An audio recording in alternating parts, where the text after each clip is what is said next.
ಚಿತ್ರ ಗೆದ್ದರೂ ಕೂಡ ನಿರ್ಮಾಪಕನಿಗೆ ಹಣ ಸಿಗ್ಲಿಲ್ಲ ಅನ್ನೋದು ಗೊತ್ತಾಗ್ತಾ ಇದೆ. ನಿರ್ಮಾಪಕರಿಗೆ ಮೋಸ ಮಾಡಿದ ಮತ್ತೊಬ್ಬ ನಿರ್ಮಾಪಕರಿಗೆ ಮೋಸ ಮಾಡಿದ್ದಾರೆ. ನಿರ್ಮಾಪಕ ಸುಮಂತ್ಗೆ ನಿರ್ಮಾಪಕ ಕೇಶವ್ರಿಂದ ಮೋಸ ಆಗಿದೆ. ಇನ್ನೂ ಕೂಡ ಕೊಟ್ಟಿಲ್ಲ 1.5 ಕೋಟಿ ರೂಪಾಯಿ ಮತ್ತು 25% ಶೇರ್. ಸಿನಿಮಾಗೂ ಮುಂಚೆ ಒಪ್ಪಂದವನ್ನ ಮಾಡಿಕೊಂಡಿದ್ದಂತಹ ಇಬ್ಬರು ನಿರ್ಮಾಪಕರು ಜೂನ್ 6ರಂದು ತೆರೆ ಕಂಡಂತಹ ಮಾದೇವ ಚಿತ್ರ ಸೂಪರ್ ಹಿಟ್ ಆಯಿತು. ವಿನೋದ್ ಪ್ರಭಾಕರ್, ಸೋನಲ್ ಅಭಿನಯದ ಸಿನಿಮಾ ಇದು. ನವೀನ್ ರೆಡ್ಡಿ ನಿರ್ದೇಶನದ ಮಾದೇವ ಸಿನಿಮಾ. ಮೊದಲು ಸಿನಿಮಾ ಶುರು ಮಾಡಿದ್ದೇ ನಿರ್ಮಾಪಕ ಸುಮಂತ್, ಆದರೆ ಕೊನೆಯಲ್ಲಿ ಸಿನಿಮಾ ಟೇಕ್ ಆಫ್ ಮಾಡಿದ್ದು ಮಾತ್ರ ನಿರ್ಮಾಪಕ ಕೇಶವ್. 1.5 ಕೋಟಿ ಹಣ ಹೂಡಿಕೆ ಮಾಡಿದ್ರು ಸುಮಂತ್. ಸಿನಿಮಾ ಹಿಟ್ ಆಗಿ ಕೋಟಿ ಕಲೆಕ್ಷನ್ ಆಗ್ತಾ ಇದೆ. ಆದರೆ ಸುಮಂತ್ಗೆ ಹಣ ಸೆಟಲ್ ಮಾಡ್ತಾ ಇಲ್ಲ ಪಾರ್ಟ್ನರ್ ಕೇಶವ್. ಈಗ ನಿರ್ಮಾಪಕ ಸುಮಂತ್ಗೆ ಹಣವೂ ಇಲ್ಲ, ಶೇರ್ ಕೂಡ ಇಲ್ಲ. ಹೀಗಾಗೋಗಿದೆ ಅವರ ಪರಿಸ್ಥಿತಿ. ಕೋರ್ಟ್ಗೂ ಕೂಡ ಹೋದ್ರೂ ಯಾರೂ ಕೂಡ ಕ್ಯಾರಿ ಅಂತಿಲ್ಲ. ಫಿಲಿಂ ಚೇಂಬರ್ಗೂ ಕೂಡ ಹೋದ್ರೂ ಕೂಡ ಭಯ ಪಡ್ತಾ ಇಲ್ಲ ಕೇಶವ್ ಅನ್ನೋದು ಕೂಡ ಗೊತ್ತಾಗ್ತಾ ಇದೆ. ದೊಡ್ಡ ಕೈವಾಡಗಳು, ದೊಡ್ಡ ಕೈಗಳು ಅವರ ಹಿಂದೆ ಇದೆ ಅಂತ ಹೇಳಿ ಇದೀಗ ಗಂಭೀರ ಆರೋಪವನ್ನ ಕೂಡ ಮಾಡ್ತಾ ಇದ್ದಾರೆ. ಮೊದಲು ಚಿತ್ರ ನಿರ್ಮಾಣ ಮಾಡಿದ್ ನಾನು, ಅದಾದ ನಂತರ ಟೇಕ್ ಆಫ್ ಮಾಡಿದ್ದವರು.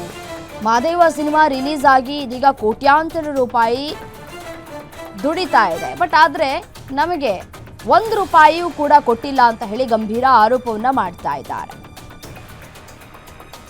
ಎಷ್ಟು ಖುಷಿ ಇದೆಯೋ ಆದರೆ 2ರಷ್ಟು ದುಃಖನೂ ಇದೆ ಸರ್. ಈಗ ಮಾದೇವ ಸಿನಿಮಾ ನಿಮ್ಗೆ ಗೊತ್ತಿರೋ ಪ್ರಕಾರ ನೋಡಿ 25 ದಿನ ಸಕ್ಸಸ್ ಮಾಡಿದ್ವಿ. ಸುಮಾರು ಒಂದೂವರೆ ವರ್ಷದಿಂದ ಯಾವುದೂ ಕನ್ನಡ ಸಿನಿಮಾ ಬರಲಿಲ್ಲ. ಇವತ್ತು 6th ವೀಕ್ ರನ್ನಿಂಗ್ 6ನೇ ವಾರಕ್ಕೆ ನಾವು ಹೆಜ್ಜೆ ಇಕ್ತಾ ಇದ್ದೀವಿ. ಒಂದು ನಿರ್ಮಾಪಕನಾಗಿ ನಂಗೆ ತುಂಬ ಖುಷಿ ಇದೆ. ಮಾದೇವ ಸಿನಿಮಾ ತುಂಬ ಚೆನ್ನಾಗಿ ಹೋಗ್ತಾ ಇರೋದ್ರಿಂದ, ಕಲೆಕ್ಷನ್ಸು ಚೆನ್ನಾಗಿ ಆಗ್ತಾ ಇರೋದ್ರಿಂದ ಖುಷಿ ಇದೆ ಒಂದು ಕಡೆ. ಮತ್ತು ಎಲ್ಲರಿಗೂ ಗೊತ್ತಿರೋ ಥರ ಈಗ ಕೇಶವ್ ಅವರು ನಾನು ಇಬ್ಬರು ಸೇರಿ ಸಿನಿಮಾ ಮಾಡಿರೋದು. ಇದರಲ್ಲಿ ನಮ್ಮ ಮೈಕೋ ನಾಗಣ್ಣ ಅವರು ಒನ್ ಆಫ್ ದಿ ಇನ್ವೆಸ್ಟ್ಮೆಂಟ್ ಅವರು ಮಾಡಿ ನಾವು ಜೊತೆಯಲ್ಲಿ ಫಸ್ಟು ನಾವು ಮೈಕೋ ನಾಗರಾಜ್ ಅವರು ಸಿನಿಮಾ ಸ್ಟಾರ್ಟ್ ಮಾಡಿದ್ದು. ಮತ್ತು ಎಲ್ಲ ಬಂದು ಮತ್ತು ಈಗ ಕೇಶವ್ ಅವ್ರಿಗೆ ಹ್ಯಾಂಡ್ ಓವರ್ ಕೊಟ್ಟು ಅವರು ಪ್ರೊಡ್ಯೂಸರ್, ನಾನು ಕೋ ಪ್ರೊಡ್ಯೂಸರ್ ಥರ ಸಿನಿಮಾ ಮಾಡ್ಕೊಂಡೋದ್ವಿ. ಈಗ ದುಡ್ಡು ಬರ್ತಾ ಇದೆ. ಈಗ ಇವರು ದುಡ್ಡು ಕೊಡೋದಕ್ಕೆ ನನಗೆ ಹಿಂದಿ ರೈಟ್ಸ್ ಬರ್ಕೊಟ್ಟಿದ್ರು, ಆಯಿತಾ. ಥಿಯೇಟ್ರಿಕಲಲ್ಲಿ ಫಸ್ಟು ಮುಂಚೆ ಏನೇ ಆದ್ರೂ ನಿಮಗೆ ದುಡ್ಡು ರಿಲೀಸ್ ಮಾಡ್ತೀವಿ ಅಂತ ಹೇಳಿದ್ರು. ಇವಾಗ ಕೋಟ್ಯಾಂತರ ರೂಪಾಯಿ ದುಡ್ಡು ಬರ್ತಾಯಿದೆ. ಕೋಟ್ಯಾಂತರ ರೂಪಾಯಿ ದುಡ್ಡು ಬರ್ತಾಯಿದ್ರು, ಕೊಡೋದಕ್ಕೆ ಇಲ್ಲ. ಕೇಳಿದ್ರೆ ಯಾರೂ ಸ್ಪಂದಿಸ್ತಾ ಇಲ್ಲ. ಚೇಂಬರ್ಗೆ ಹೋದ್ರು ನನಗೆ ಎಲ್ಲೂ ನ್ಯಾಯ ಸಿಗ್ತಾ ಇಲ್ಲ. ವಿನೋದ್ ಸರ್ ಒಬ್ಬರು ನನಗೆ ತುಂಬ ಸಪೋರ್ಟ್ ಮಾಡ್ತಾಯಿದ್ದಾರೆ. ಅವರು ಎಲ್ಲೂ ಸಹ ನನಗೆ, ಸುಮಂತ್ ಅವರೇ ನೀವು ಸಿನಿಮಾ ಸ್ಟಾರ್ಟ್ ಮಾಡಿದ್ದೀರಿ, ನೀವು ದುಡ್ಡು ಹಾಕಿರೋದು ಸತ್ಯ, ನಿಮ್ಮ ದುಡ್ಡು ಎಲ್ಲೂ ಹೋಗೋದಿಲ್ಲ, ಹಿಂದಿ ನಿಮ್ಮ ಹತ್ರ ಇದೆ, ನನ್ನವ್ರಿಗೂ ಗೊತ್ತಾಗುತ್ತೆ ಹಿಂದಿ ಬಿಸ್ನೆಸ್ ಆಗೋವಾಗ ನಿಮ್ಮ ದುಡ್ಡು ಏನಿದೆ ನಿಮಗೆ ಸೇರಿಸೋ ಜವಾಬ್ದಾರಿ ನಿಮ್ಮ ಪರ ಯಾವತ್ತೂ ನಾನು ಡೇ 1ಇಂದನೂ ಕೈ ಹಿಡ್ಕೊಂಡಿದ್ದೀನಿ, ಕೊನೆವರೆಗೂ ನಾನು ನಿಮ್ಮ ಜೊತೆ ಇರ್ತೀನಿ ಅಂತ ನನಗೆ ಮಾತು ಕೊಟ್ಟಿದ್ದಾರೆ. ವಿನೋದಣ್ಣ ಒಬ್ಬರು ಮಾತ್ರ ನನಗೆ ತುಂಬ ಸಪೋರ್ಟಿವ್ ಆಗಿದ್ದಾರೆ. ನಮ್ಮ ಡೈರೆಕ್ಟ್ರೂ ಅವ್ರಿಗೂ ಒಂದು 32 ಲಕ್ಷ ರೂಪಾಯಿ ಅವರು ಮನೆ ಮಾರಿ ಎಲ್ಲ ಲೋನ್ ತೊಗೊಂಡು ಅವರು ಇನ್ವೆಸ್ಟ್ಮೆಂಟ್ ಮಾಡಿದ್ರು, ಆಯಿತಾ. ಡೈರೆಕ್ಟ್ರುಗಳಿಗೆ, ಕ್ಯಾಮ್ರಾಮ್ಯಾನ್ಗಳಿಗೆ ನಾವು ದುಡ್ಡು ಕೊಡಬೇಕು, ಪ್ರೊಡ್ಯೂಸರ್ಸು. ಇಲ್ಲಿ ಹಂಗಿಲ್ಲ, ಕ್ಯಾಮ್ರಾಮ್ಯಾನು ಇನ್ವೆಸ್ಟ್ಮೆಂಟ್ ಮಾಡಬೇಕು, ಡೈರೆಕ್ಟ್ರು ಇನ್ವೆಸ್ಟ್ಮೆಂಟ್ ಮಾಡಬೇಕು, ಬಿಟ್ಟರೆ ಹೀರೋ ಸರು ಇನ್ವೆಸ್ಟ್ಮೆಂಟ್ ಮಾಡಬೇಕು. ಅವರು ತುಂಬ ಕಷ್ಟಪಟ್ಟಿದ್ದಾರೆ ಈ ಸಿನಿಮಾಗೆ ಸರ್. ಪ್ರೊಡ್ಯೂಸರಿಂದ ಏನೂ ಸಿನಿಮಾ ಆಗಿಲ್ಲ ಸರ್. ಇಲ್ಲಿ ಪ್ರೊಡ್ಯೂಸರ್ ಇವತ್ತು ಕೇಶವ್ ಅವರಿಂದ ಏನು ಸಿನಿಮಾ ಆಗಿಲ್ಲ. ಸಿನಿಮಾ ಆಗಿರೋದೆಲ್ಲನೂ ಹೀರೋಯಿಂದ, ಡೈರೆಕ್ಟ್ರಿಂದ, ಕ್ಯಾಮ್ರಾಮನ್ನಿಂದ, ಅರ್ಥ ಆಯ್ತಾ, ಟೆಕ್ನಿಷಿಯನ್ಸಿಂದ, ಪ್ರತಿಯೊಬ್ಬರು ಟೆಕ್ನಿಷಿಯನ್ಸ್ ದುಡ್ಡು ಇದು ಮಾದೇವ ಸಿನಿಮಾ. ಪ್ರೊಡ್ಯೂಸರ್ ಒಬ್ಬರು ದುಡ್ಡಂತೂ ಅಲ್ಲ. ನಾನು ಒನ್ ಆಫ್ ದಿ ಪ್ರೊಡ್ಯೂಸರ್, ನಂದು ದುಡ್ಡಿದೆ ಅಂತ ಹೇಳ್ಬಿಟ್ಟು ನಾನು ಹೇಳ್ತಾ ಇಲ್ಲ. ನನ್ನ ಒಬ್ಬನ ದುಡ್ಡು ಇಲ್ಲ ಕೇಶವ್ ಅವ್ರ ದುಡ್ಡು ಅಂತಂತೂ ನಾನು ಹೇಳ್ತಾ ಇಲ್ಲ. ಈಗ ನವೀನ್ ಅವರು ಬ್ಯಾನರಲ್ಲಿ ನಕ್ಷತ್ರ ಸ್ಟುಡಿಯೋಸಲ್ಲಿ ಸಿನಿಮಾ ಇತ್ತು. ನಕ್ಷತ್ರ ಸ್ಟುಡಿಯೋಸಲ್ಲಿ ಸಿನಿಮಾ ಇದ್ದಾಗ ನಾನು, ನಾಗಣ್ಣ ಅವರು, ಮೈಕೋ ನಾಗರಾಜ್ ಅವರು ಬಂಡವಾಳ ಹೊಂದಿರ್ತೀವಿ.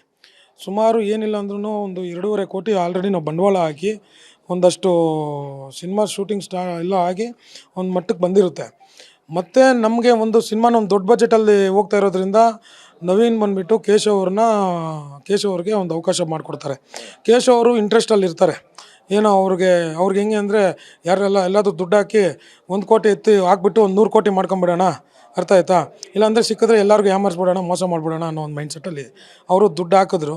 ಇಲ್ಲ ಅಂತ ಹೇಳಲ್ಲ, ಹಾಕ್ಬಿಟ್ಟು ಬಂದು ಇವತ್ತು ಎಲ್ಲರಿಗೂ ಯಾವ ಟೆಕ್ನಿಷಿಯನ್ಸ್ಗೂ ಪೇಮೆಂಟ್ ಆಗಲಿಲ್ಲ, ಯಾರಿಗೂ ಪೇಮೆಂಟ್ ಆಗಿಲ್ಲ. ನನಗೂ ಸಹ ಪ್ರತಿಯೊಂದು ನನಗೆ ದಾಖಲೆಗಳು ಮಾಡಿಕೊಟ್ಟಿದ್ದಾರೆ. ನನಗೆ 1.5 ಕೋಟಿ ಬರಬೇಕು, ಪ್ಲಸ್ 25% ಶೇರು. ನಾನು ಕೇಸ್ ಹಾಕಿದ್ದೀನಿ, ಸ್ಟೇ ತಂದಿದ್ದೀನಿ. ರಿಲೀಸ್ ಹಿಂದಿನ ದಿವಸ ಕಾಲಿಡ್ಕೊಂಡ್ರು ಸರ್. ನೋಡಿ, ಒಂದು ಸಿನಿಮಾದವನಾಗಿ ಸಿನಿಮಾ ನೋಡಿ ನಮ್ಗೆ ಗೊತ್ತಿರುತ್ತೆ ಸರ್ ನಾವು ಏನು ಅಂತ. 3 ವರ್ಷದಿಂದ ಸಿನಿಮಾ ಸ್ಟಾರ್ಟ್ ಮಾಡಿದ್ವಿ, ಅರ್ಥ ಆಯ್ತಾ. ನಮಗೆ ಸಿನಿಮಾ ಚೆನ್ನಾಗಿ ಬಂದಿರೋದು, ಸಿನಿಮಾ ಮೇಲೆ ನಂಬಿಕೆ ಇದೆ ನನಗೆ, ಸಿನಿಮಾ ಗೆಲ್ಲುತ್ತೆ ಅಂತ ನಂಬಿಕೆ ಇತ್ತು, ವಿನೋದ್ ಸರ್ಗೆ ನಂಬಿಕೆ ಇತ್ತು, ಡೈರೆಕ್ಟ್ರಿಗೆ ನಂಬಿಕೆ ಇತ್ತು, ಕ್ಯಾಮ್ರಾಮ್ಯಾನಿಗೆ ನಂಬಿಕೆ ಇತ್ತು, ನನಗೆ ನಂಬಿಕೆ ಇತ್ತು, ಎಲ್ಲರಿಗೂ ನಂಬಿಕೆ ಇತ್ತು. ಬಟ್ ಕೇಶವ್ ಅವ್ರಿಗೆ ನಂಬಿಕೆ ಇರಲಿಲ್ಲ. ಸಿನಿಮಾ ಹಾಳಾಗೋಗುತ್ತೆ, ಬರೀ ಕೆಟ್ಟ ಮಾತು ಮಾತಾಡೋದು, ಎಲ್ಲರನ್ನೂ ಏಕವಚನದಲ್ಲಿ ಮಾತಾಡೋದು, ಕೆಟ್ಟ ಮಾತುಗಳಲ್ಲಿ ಬ್ಯಾಡ್ ವರ್ಡ್ಸ್ ತುಂಬ ಉಪಯೋಗಿಸಿ ಸಿನಿಮಾ ಬಗ್ಗೆ ಕೂಡ ತಪ್ಪಾಗಿ ಮಾತಾಡ್ತಾಯಿದ್ರು. ಇವತ್ತು ಸಿನಿಮಾ ಇಷ್ಟು ಚೆನ್ನಾಗಿ ಹೋಗ್ತಾ ಇದೆ, ಕನ್ನಡಿಗರು ನಮ್ಮ ಕನ್ನಡ ಸಿನಿಮಾ ಬಂದರೆ, ಇಂಥ ಒಳ್ಳೆ ಸಿನಿಮಾ ಬಂದರೆ ಕನ್ನಡಿಗರು ಕೈ ಬಿಟ್ಟಿಲ್ಲ ಅಂತ ಹೇಳೋದಕ್ಕೆ ಇದೇ ಒಂದು ಉದಾಹರಣೆ ಸರ್. ಇವತ್ತು ಇವ್ರ ತಲೆ ಎಲ್ಲಿ ಹಿಡ್ಕೊಂತಾರೆ ಸರ್ ಕೇಶವ್ ಅವರು? ಇವತ್ತು ಇಷ್ಟು ಸಕ್ಸಸ್ ಆಗಿದೆಯಲ್ಲ, ಇಷ್ಟು ಕೋಟ್ಯಾಂತರ ರೂಪಾಯಿ ದುಡ್ಡು ಬಂದರೆ ಯಾರಿಗೆ ಸರ್ ಹೋಗ್ತಾ ಇದೆ? ಕೇಶವ್ ಅವ್ರಿಗೆ ತಾನೇ ಹೋಗ್ತಾ ಇದೆ ಸರ್.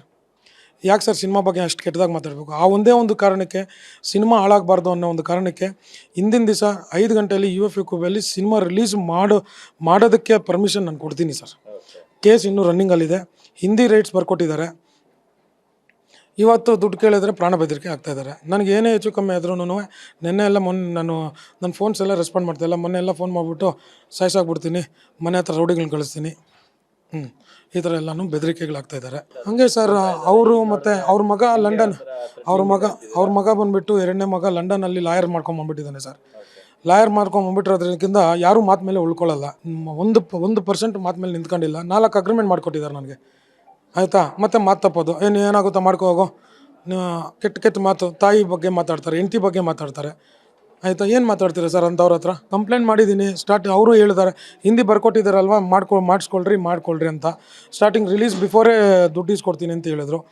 ಈಗ ಸಿನಿಮಾ ಚೆನ್ನಾಗಿ ಬರಬೇಕು ಅಂತಂದಾಗ ಒಂದು ಪ್ರೊಡ್ಯೂಸರು, ನನ್ನ ಕೋ ಪ್ರೊಡ್ಯೂಸರು ಜೊತೆಲಿದ್ದಾಗ ಒಂದು 2 ವರ್ಷ ನಾವಿಬ್ಬರು ಮಿಸ್ಅಂಡರ್ಸ್ಟ್ಯಾಂಡಿಂಗ್ ಆಗಿ 2 ವರ್ಷ ದೂರ ಇದ್ದಿದ್ದಕ್ಕೆ ಸಿನಿಮಾ ಹೆಂಗೆಂಗೋ ಹೋಗ್ತಾಯಿತ್ತು. ಒಂದು ರಿಲೀಸ್ ಟೈಮ್ ಬಂದಾಗ ಜೊತೆಯಲ್ಲಿ ಮಾಡೋಣ ಅಂತ ಹೇಳ್ಬಿಟ್ಟು ಕರೀತಾರೆ ನನ್ನನ್ನು. ಸುಮಂತ್ ಬಾರೋ ಜೊತೆಯಲ್ಲಿರೋ, ನೀನು ಇದ್ರೇ ಸಿನಿಮಾ ಏನಾದರೂ ಮಾಡೋಕ್ಕಾಗುತ್ತೆ ಅಂತ ಹೇಳ್ಬಿಟ್ಟು ಬಂದು ಎಲ್ಲ ಮಾಡಿದ್ರೆ ಇವತ್ತು ಸಿನಿಮಾ ಚೆನ್ನಾಗಿದೆ, ಬಟ್ ಸುಮಂತ್ ಬಂದಮೇಲೆ ಸಿನಿಮಾ ಹಾಳಾಗಿದೆ ಅಂತಾರೆ. ಇವಾಗ ನಾನು ಬಂದಿದ್ದು 1-2 ತಿಂಗಳು ಹಿಂದ್ಗಡೆ ಬಂದಿರೋದು. 2 ವರ್ಷ ದೂರ ಇದ್ದೆ. 2 ತಿಂಗಳು ಹಿಂದ್ಗಡೆ ಬಂದ್ರೂ ನಿನ್ನಿಂದ ಸಿನಿಮಾ ಹಾಳಾಯಿತು, ನಿನಗಿಂದ ಬಿಸ್ನೆಸ್ ಹಾಳಾಯಿತು. ನಾನು ಸಕ್ಸಸ್ ಮೀಟಿಗೆ ಬಂದಿದ್ದಕ್ಕೆ, ಪ್ರೊಡ್ಯೂಸರ್ ಆಗಿದ್ದಕ್ಕೆ ನಾನೇ ಬಂದಿಲ್ಲ, ನೀನು ಹೆಂಗೆ ಹೋಗ್ತೀಯಾ? ನನಗೆ ಯಾರಾದರೂ ಸನ್ಮಾನ ಮಾಡಿದ್ರೆ ನೀನು ಯಾರು ಮಾಡಿಸ್ಕೊಳ್ಳೋದಕ್ಕೆ? Sir, I am the one of the producer. ಬೇಡ sir, I am the artist. ಪ್ರೀತಿಯಿಂದ ಜನ ನನ್ನನ್ನು ತಪ್ಕೊತಾ ಇದ್ದಾರೆ, ಖುಷಿ ಪಡ್ತಾಯಿದ್ದಾರೆ, ನಿಮ್ಮ ಆ್ಯಕ್ಟಿಂಗ್ ಚೆನ್ನಾಗಿದೆ ಅಂತ ಹೇಳ್ತಾ ಇದ್ದಾರೆ. ಅದೇ ಮಾದೇವ ಸಿನಿಮಾದಲ್ಲಿ ನಾನು ಆ್ಯಕ್ಟ್ ಕೂಡ ಮಾಡಿದ್ದೀನಿ. ವಿಗ್ ಹಾಕ್ಕೊಂಡು ಕನ್ನಡದ ಯೋಗಿ ಬಾಬು ಅಂತ ಹೇಳ್ಬಿಟ್ಟು ಒಂದು ಬಿರುದು ಕೊಟ್ಟಿದ್ದಾರೆ. ಎಲ್ಲ ಚಾನಲ್ಸಲ್ಲಿ ಎಲ್ಲರೂ ಇಷ್ಟಪಡ್ತಾ ಇದ್ದಾರೆ. ಎಲ್ಲಾದರೂ ಒಂದು ಫಂಕ್ಷನ್ಗೆ ಕರೀತಾರೆ, ಸನ್ಮಾನ ಮಾಡ್ತಾರೆ, ಪ್ರೀತಿಯಿಂದ ಮಾಡ್ತಾರೆ. ಅದನ್ನು ನಾವು ಸ್ಟೇಟಸ್ ಹಾಕೊಂಡ್ಬಿಟ್ರೆ ಹೋಗ್ಬಿಟ್ಟಿದ್ದಾನೆ ನಾನು ಪ್ರೊಡ್ಯೂಸರ್, ನನ್ನನ್ನೇ. ನೋಡಿ, ಸುಮಂತ್ ಅವರ ವರ್ಷನ್ ಅನ್ನ ನಾವು ಕೇಳಿದ್ವಿ, ಮತ್ತೆ ಅವ್ರು ಯಾವ ರೀತಿಯಾಗಿ ಗಂಭೀರ ಆರೋಪ ಮಾಡ್ತಾ ಇದ್ದಾರೆ ಕೇಶವ್ ಅವರ ವಿರುದ್ಧ ಅನ್ನೋದನ್ನ ಕೂಡ ನೋಡಿದ್ರಿ. ಈಗಾಗಲೇ 10 ಗಂಟೆಯಿಂದ 11 ಗಂಟೆಯವರೆಗೂ ಕೂಡ ನಾವು ಇದೇ ವಿಚಾರವನ್ನ ಡಿಸ್ಕಸ್ ಮಾಡಿದ್ವಿ ಕೂಡ ಹೌದು. ಮತ್ತೆ ನಾವು ಕೇಶವ್ ದೇವಸಂದ್ರ ಅವರನ್ನ ಕಾಂಟ್ಯಾಕ್ಟ್ ಮಾಡೋದಕ್ಕೆ ಬಹಳ ಪ್ರಯತ್ನವನ್ನ ಕೂಡ ಪಟ್ಟಿದ್ದೀವಿ. ಬೆಳಗ್ಗೆಯಿಂದಲೂ ಕೂಡ ನಮ್ಮ ಲ್ಯಾಂಡ್ಲೈನ್ ನಂಬರ್ ಇಂದ ಸತತವಾಗಿ ಅವರಿಗೆ ಕಾಂಟ್ಯಾಕ್ಟ್ ಮಾಡೋದಕ್ಕೆ ಬಹಳ ಪ್ರಯತ್ನವನ್ನ ಕೂಡ ಪಟ್ವಿ. ಬಟ್ ಆದ್ರೆ ಅವರು ಕಾಲನ್ನು ಪಿಕ್ ಮಾಡಲಿಲ್ಲ. ಅದಾದ ನಂತರ ನಮ್ಮ ಅಫಿಷಿಯಲ್ ಮತ್ತೊಂದು ನಂಬರ್ ಫೋನ್ ಮೂಲಕ ಅವ್ರನ್ನ ಕಾಂಟ್ಯಾಕ್ಟ್ ಮಾಡಿದಂತಹ ಸಂದರ್ಭದಲ್ಲಿ ಅವರು ರಿಯಾಕ್ಟ್ ಕೂಡ ಮಾಡಿದ್ರು. ಕೇಶವ್ ಅವರು ಕೂಡ ರಿಯಾಕ್ಟ್ ಮಾಡಿದ್ದಾರೆ. ಅವರ ವರ್ಷನ್ ಏನಪ್ಪಾ ಅಂತಂದ್ರೆ, ಕಂಪ್ಲೇಂಟ್ ಕೊಟ್ಕೊಳ್ಳಿ, ನನಗೆ ಯಾವುದೇ ರೀತಿಯಾದಂತಹ ಸಮಸ್ಯೆಗಳು ತೊಂದರೆಗಳು ಕೂಡ ಇಲ್ಲ ಅಂತ ರಿಯಾಕ್ಟ್ ಮಾಡಿದ್ದಾರೆ. ಮತ್ತೆ ನೇರವಾಗಿ ಪ್ರತಿಕ್ರಿಯೆಯನ್ನ ಕೊಡೋದಕ್ಕೆ ಅವರು ಒದ್ದಟತನವನ್ನ ಕೂಡ ತೋರಿದ್ದಾರೆ. ಇನ್ ಕೇಸ್ ಅವ್ರದ್ದೇನೂ ತಪ್ಪಿಲ್ಲ ಅನ್ನೋದೇ ಆಗಿದ್ದಿದ್ರೆ ಅವರು ನೇರವಾಗಿ ಗ್ಯಾರಂಟಿ ನ್ಯೂಸ್ ಜೊತೆ ಮಾತನಾಡಿ ಕ್ಲಾರಿಟಿಯನ್ನ ಕೊಡುವಂತಹ ಕೆಲಸಕ್ಕೆ ಮುಂದಾಗಬಹುದಾಗಿತ್ತು. ಬಟ್ ಆದ್ರೆ ನಾನು ಬ್ಯುಸಿ ಆಗ್ಬಿಟ್ಟಿದ್ದೀನಿ, ನಾನು ಆ ಕೆಲಸದಲ್ಲಿದ್ದೀನಿ, ನಾನು ಈ ಕೆಲಸದಲ್ಲಿದ್ದೀನಿ ಅಂತ ಹೇಳಿ